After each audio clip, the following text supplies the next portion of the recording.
And you'd say, I wished for that. I actually wished that I could view my enemies without hating them. And without it being just another form of hatred where I say, well, you're just so beneath human dignity that I just couldn't even be bothered to hate you because I'm so superior to you. That I'll just turn the other cheek because I'm truly the master and there's nothing you could do that could offend me. You can't ruffle my feathers, you insignificant worm. But to actually see people as real people who their life matters, who are not retarded, or who are retarded, but who have the capacity to not be retarded, who have been made retarded through blunt force trauma to the head in some emotional sense, and to support them in their journey of waking up. When you have the ability to do that. For me, there was this lyric, it said, your tiny hands, your crazy kitten smile, and true love lives on lollipops and cribs. True love waits in haunted attics, like ICS, not addicts. And you could just imagine seeing tiny hands and thinking, how would I ever think of you as an enemy? But some people do. You can get to that point where you say, well, you're going to grow up to be an enemy of me, so it's psychological fact. No one likes seeing people be tortured. But you can override that if the people tortured are people who are trying to torture you. Then people actually like it. They say it's fine then. But what if you just convince people to inherit your enemies? It's supposed to be a survival mechanism that you can turn off your empathy when someone's attacking you. But what if you can convince someone that who isn't their enemy is? And then you can have your empathy turn off. And then you're really fucked, because if you stop being a retard, you have to deal with what you did.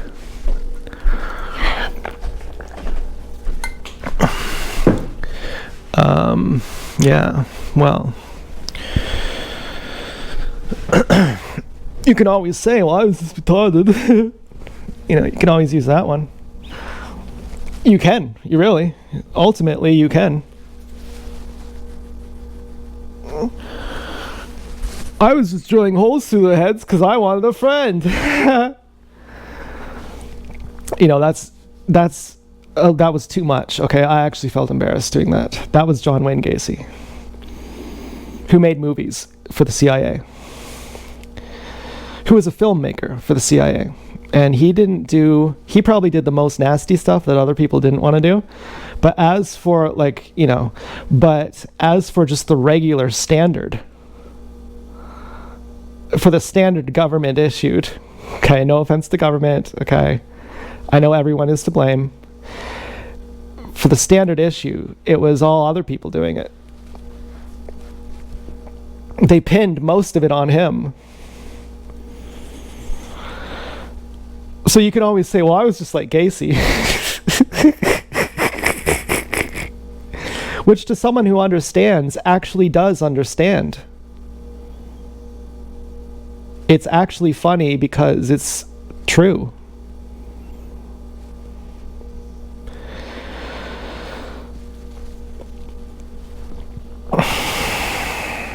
So I'm using a sewing machine. There's no fucking way in hell I'm doing this by hand.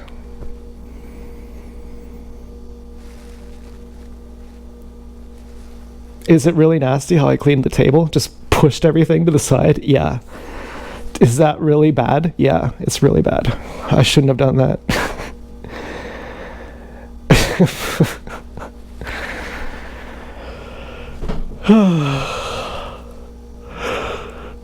Oh.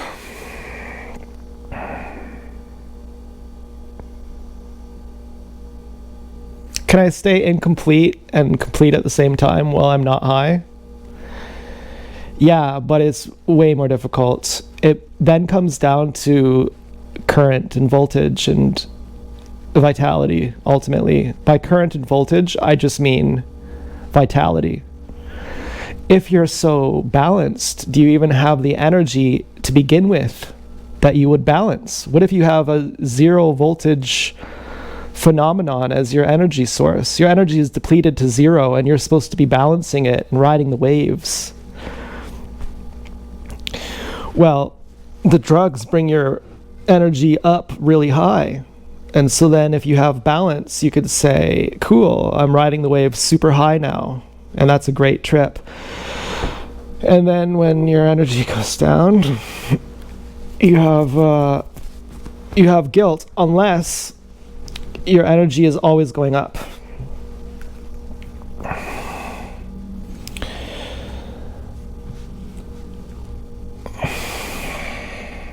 Which it does. Unless you fuck it up. Your intelligence always goes up unless you fuck it up. And so there's controlled guilt, adventure bond guilt, not trauma bond. Where yes, I'm going to feel guilty for taking this acid, and then it's going to drop me down to a lower place, and it's going to suck. But it's controlled guilt. I'm aware of it. It's fine.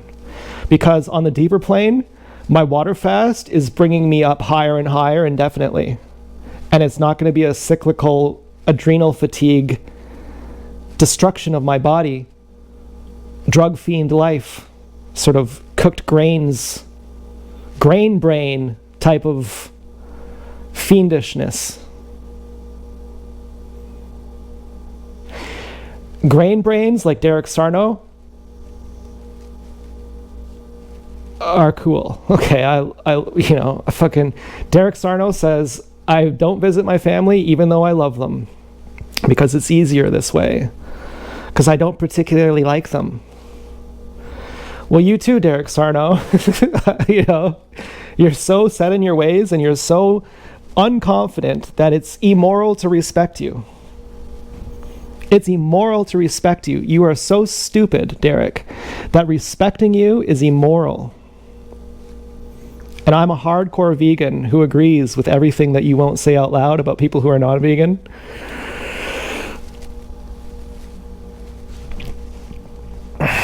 Which I would disallow people to hurt animals if I had my way. And you would not think of that as dictatorship. You would just think of it as, well, that's just the normal rules. Of course we agree with that.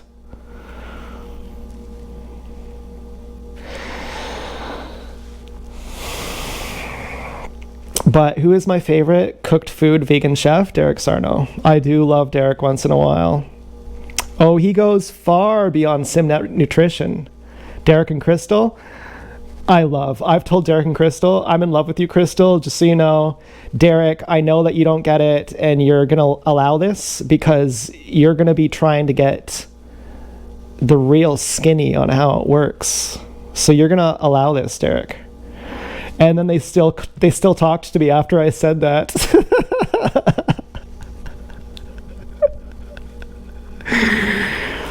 So they're sweethearts. They're adult babies. They're permanent babies. But whatever. That's, some people stay where they are. And that's fine. They're at least babies. And Derek Sarno is like 10.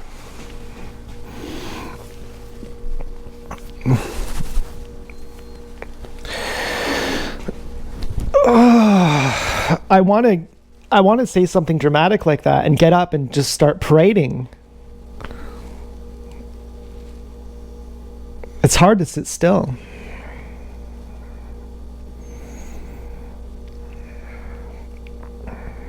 What are you going to do when you stop cranking your pecker and you stop eating food?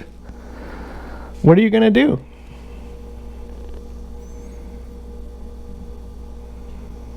When all your needs are taken care of. Fasting is taking care of all my needs.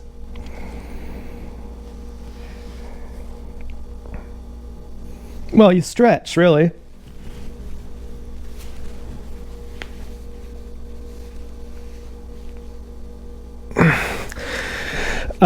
But even that is second tier. First tier is You relax. Yeah, I remember. We've been through this already. But then from the position of relaxing, you also stretch. That might be the key. That might be what the fifth stage is after unconscious competence. That you lean into progress still. And yeah, it's uncomfortable, but it's less uncomfortable than sitting still. And it's not that you're antsy, it's not that you have unresolved emotional issues. It's that there is a real urgency that you have something to do. There is a point A that you're starting and a point B that you're arriving. And you have to get there. And if you don't get there, your life is a waste. And there's real urgency. The house is actually on fire and you don't have time to waste. You can't just sit around saying, well, you get it. I'm going into Cliff Notes here. I'm glad that we've actually discussed Cliff Notes at length, so I can just say, you get it. We're going into Cliff Notes here. And I can put that to rest.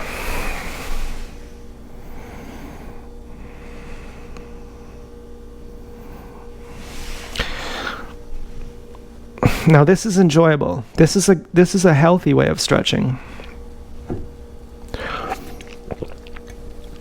I can get behind this. Normally, if you go to the gym, if you want to see a fool, go to the gym.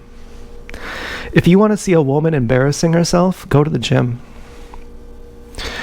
The more makeup she wears, the better. If you want to laugh your ass off at the most, well, you get it.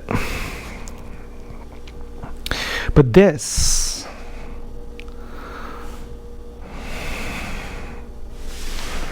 oh, and you know what? When you remember upper body, that takes it to the next level. I miss my fucking cousin. If you have an older brother, you're 33% more likely to be gay. According to ChatGPT.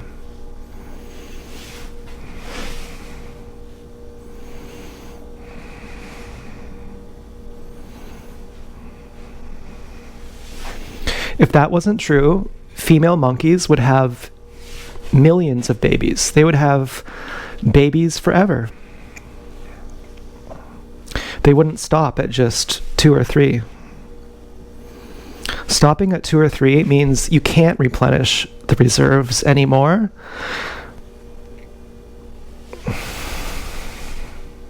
Lauren brings up the point that we're only aware of like 10% of what the nutrients even are.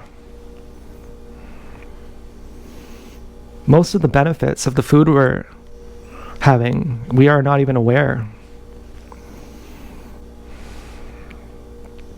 And the analogy is that scientists say monkeys actually can replenish. You actually can have indefinite number of babies as long as you give replenishment time. You have to wait 18 months between deliveries.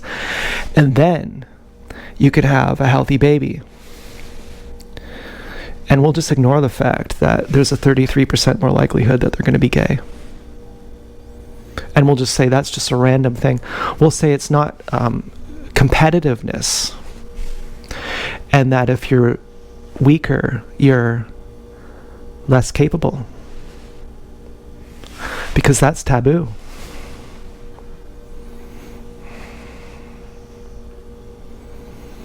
I love my first cousin because she's the firstborn, because she's genetically superior. She's the smartest, best person in the family. And, you know, but there are other people who I love more too, in another sense. Because they're not firstborns, so they make me feel like you really need my help, and that does something for my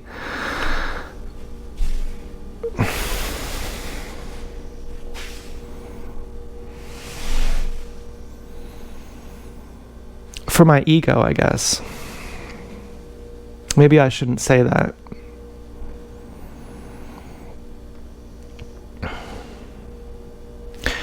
Or maybe it's just a wrong interpretation. Well, my best friend Travis is gorgeous. He's way better looking than me. He's, a closet case. He's in love with me. He has an older brother. He's smarter than me. He's better looking than me. He can slay more gash than me. If we go out to the bar, he's coming home with a gash. His gash once actually physically assaulted my pig. One of his one-nighters.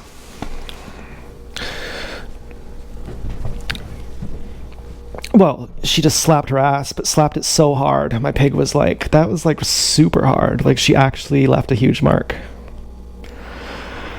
Now, I slapped the ass of a stripper once who was one of the hottest I've ever seen in my life. Easily one of the hottest 5 people I've ever seen in my entire life.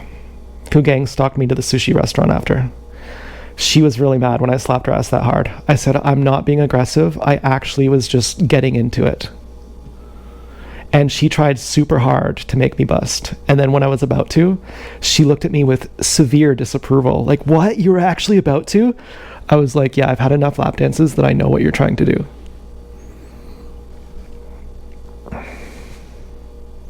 I think that may have been why I slapped her. But maybe not. You know, I'm not trying to blame her or something.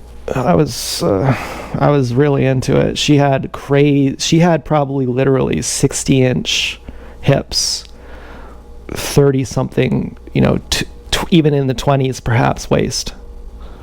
She was steroided out looking, like fucking freak level. And you know what the thing was about her though? She was soft. Her pillows were soft. They were not a lot of those thicker ones, you know, those big ones. They have the texture of hard butter. She had the supplety too. She was truly supple, and her face was also gorgeous. She didn't have a steroid user face. She had a truly feminine face with crazy proportions. If you think of the body as more masculine and the face as feminine, I don't know why you'd think that, but somehow I kind of think that to have a really hot body is kind of a masculine thing.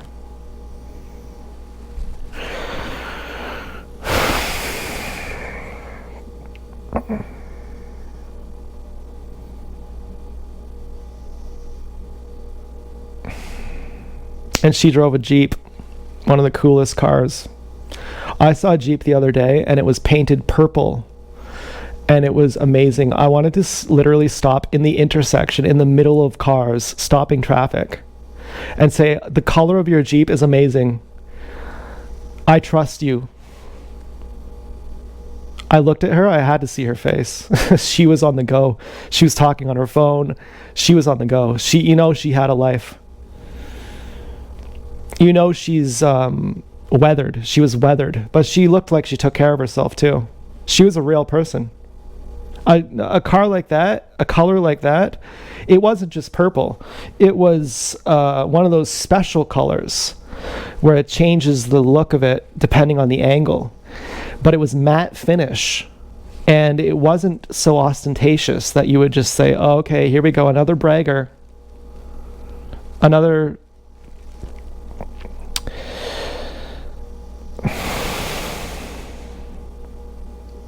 I'm pausing right now because I'm on the microplane. I'm letting go of going into Cliff Notes again, which is an old habit. And again, even by saying it's an old habit, again, I'm doing it. It just bites me and bites me.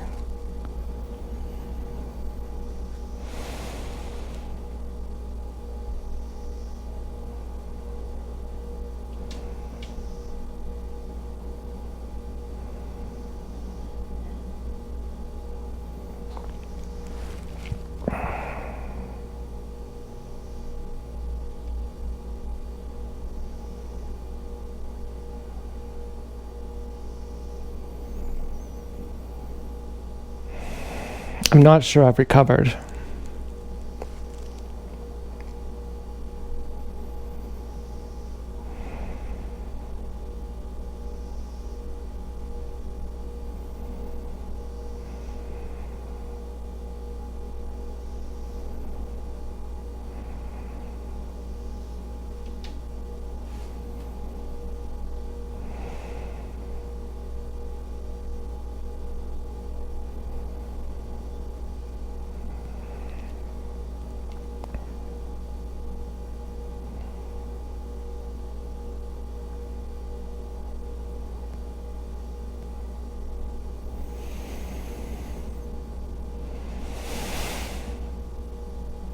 I'm suffering right now.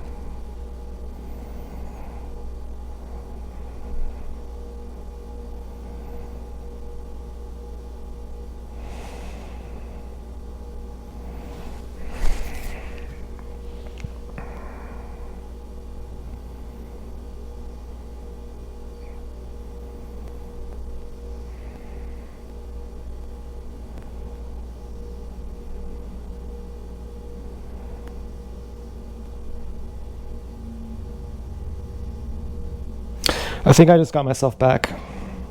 I'm not sure. But I think my thoughts have been expelled from my body, and I'm no longer cerebral.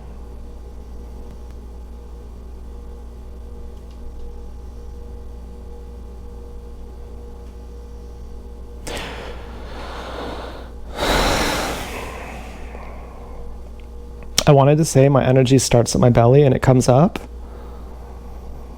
but I don't think that's necessarily true right now.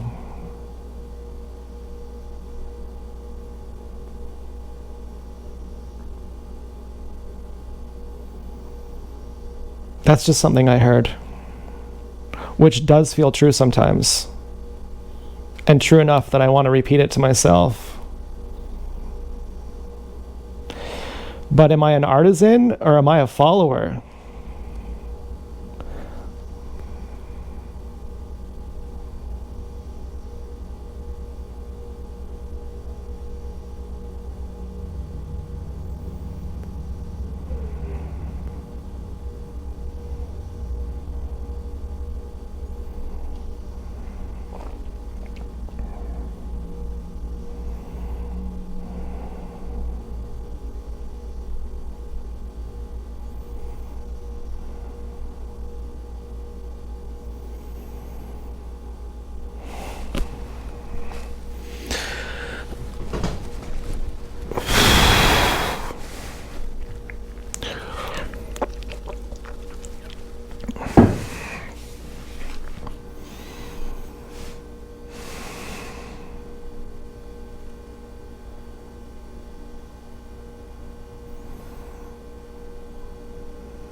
Did my acid peak just happen?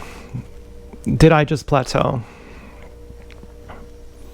Am I blaming the come down on myself?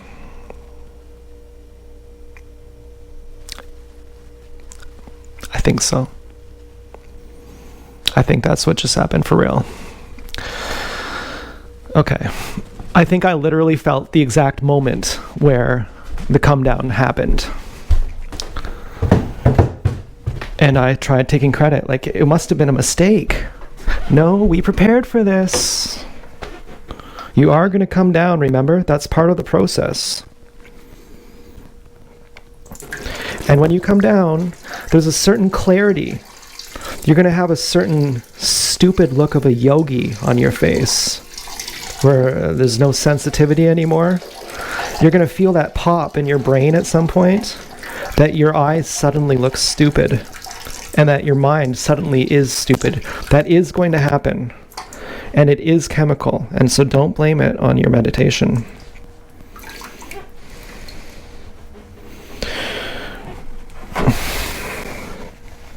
Yeah, handle the come down gracefully.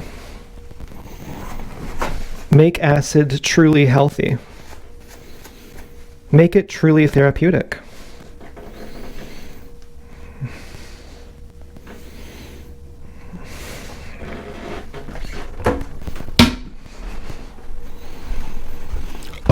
Ooh.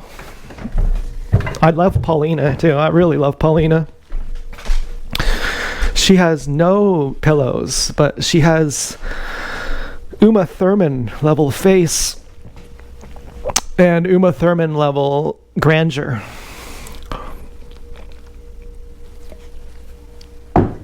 There's one thing the gang stalkers send me all the time. It's, I would imagine, supposed to be traumatizing. Paulina's boyfriend was a hockey player, and they send me hockey commercials all the time. I'm like, I don't even know why you're doing this. I'm supposed to be traumatized. I actually don't even know why you're sending these. Ugh.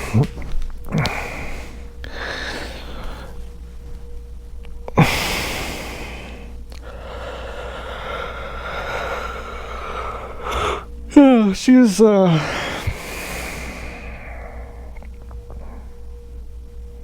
last person I fell in love with. But I blocked myself from saying that.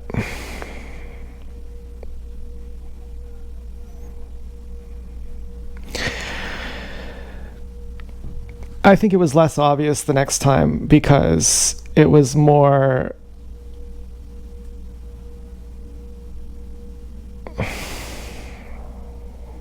realistic.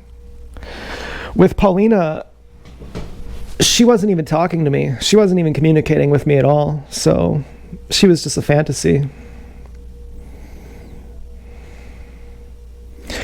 Had she actually talked to me, it would have felt less and less like the love I had imagined. Eventually I would have said, you know what? I was never in love with you. Love isn't even real.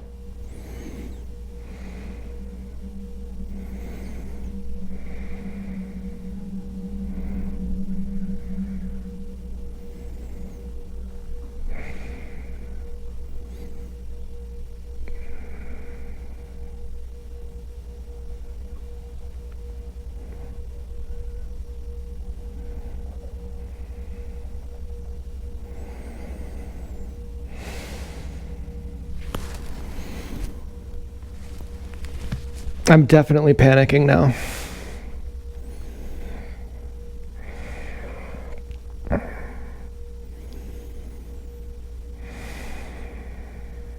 And I'm getting back to my center.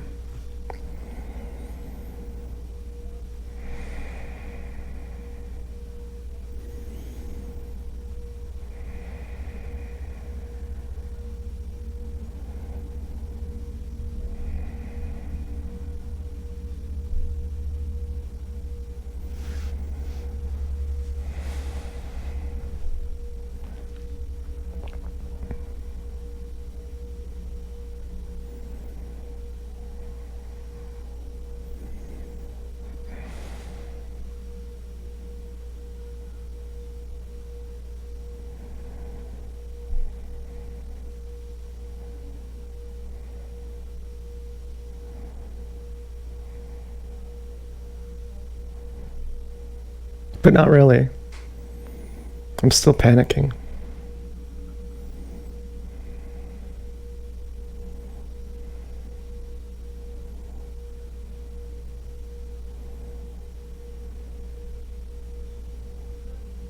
Now I'm sweating.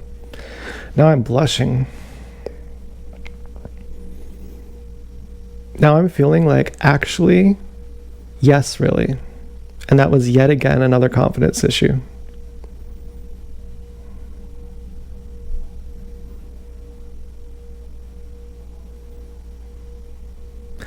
And I'm feeling like a fraud, like you knew it was a confidence issue, but you pretended otherwise, just as a more complex version of Cliff Notes, so you could really take them along for the ride with you. You ultimate manipulator. Yeah, I think I was doing that.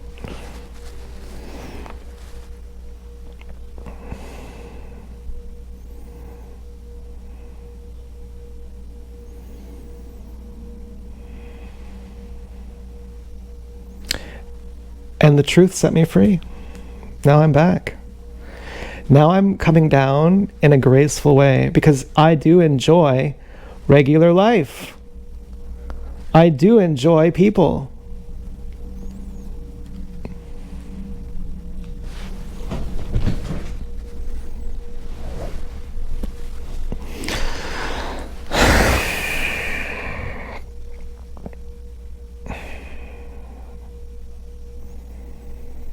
And I do enjoy sewing. This is going to be amazing. Making this blanket is going to be amazing.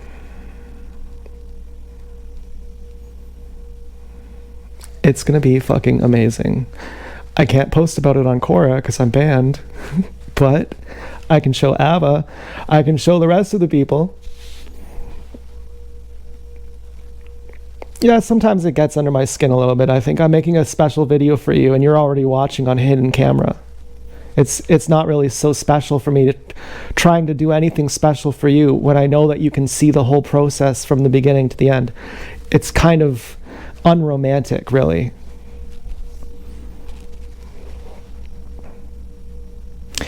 But there are people who I'd like to see them all the time. Travis was doing webcamming for guys, and Travis doesn't identify as a puff, but I said, I want to watch you. He said, why he got really angry. I tried to go in the room while he was doing it, because Travis and I had no secrets. We shared pigs.